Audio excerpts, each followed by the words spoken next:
Welcome to Algorush. You know, we hardly ever think about how our apps store information so cleanly. But underneath that slick interface, there's a huge challenge. Our data is messy and all different sizes, but the disk it lives on, it's rigid, it's unforgiving. So how in the world do we bridge that gap? So let's really dig into that. How does a database take something like, say, a user profile?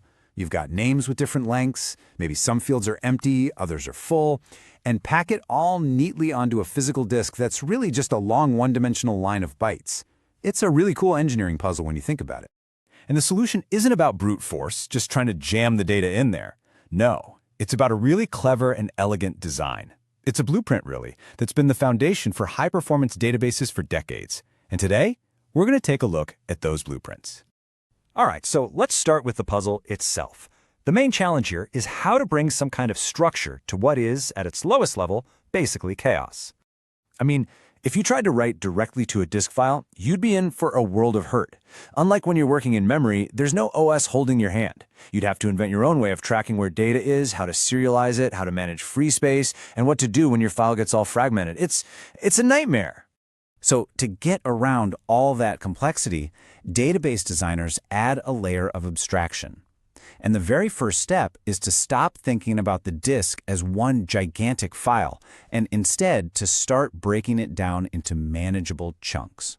And that brings us to the most fundamental building block, the page. A page is just a chunk of the file with a fixed size, usually something like 4 to 16 kilobytes. It's the basic unit the database works with. It reads from the disk one page at a time, and it writes to the disk one page at a time. This image here is a great way to picture it. Think about the entire disk as this huge, undeveloped piece of land. Pages are like laying down a grid of city blocks. All of a sudden, you have a predictable, addressable system where before there was just this big, empty space.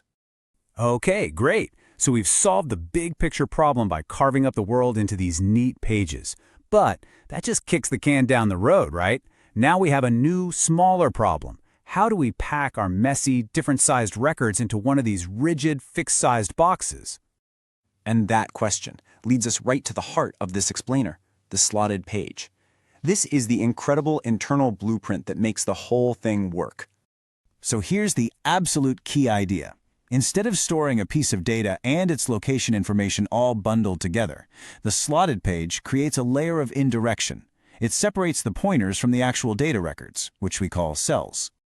Okay, let's break down this blueprint. Right at the very top of the page, you have a header with some metadata. Right after that, an array of pointers starts, and it grows downwards.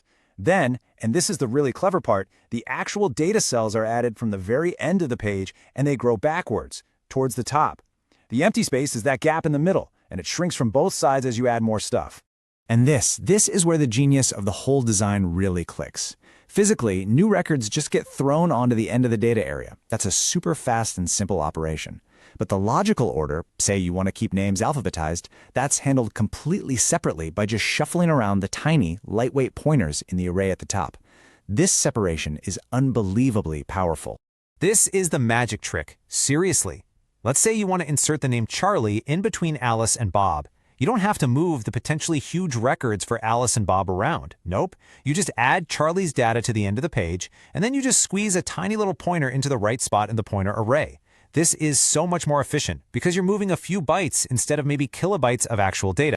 This whole idea of indirection, of pointing to the data instead of having the data right there, it has these massive consequences for the performance and the reliability of the entire system. This slide right here highlights a huge benefit, robustness. See, a simple system might point to a record using its exact byte offset in the file. But what happens if you need to clean up the page and move that data? That pointer breaks. The slotted page fixes this. An external reference points to the page ID and a slot number. That slot's position in the pointer array never changes, even if the actual data it points to gets moved around during cleanup. This means the database can do its own internal housekeeping without breaking everything. So let's just recap the big wins here. This design handles data of all different sizes, no problem. It makes inserts incredibly fast because you're barely moving any data. It lets you keep things sorted logically just by shuffling tiny pointers. And, crucially, it lets the database clean itself up without breaking all the links that point to it. It's a win on every single front. Okay, let's pull back and look at the big picture for a second. We've been way down in the weeds of a single page, but it's this low-level attention to detail that enables high-level performance for the entire database.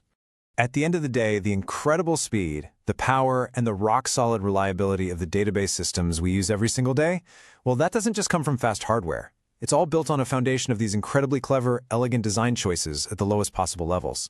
Just like the slotted page, it's just beautiful engineering. And really, this shows a bigger truth.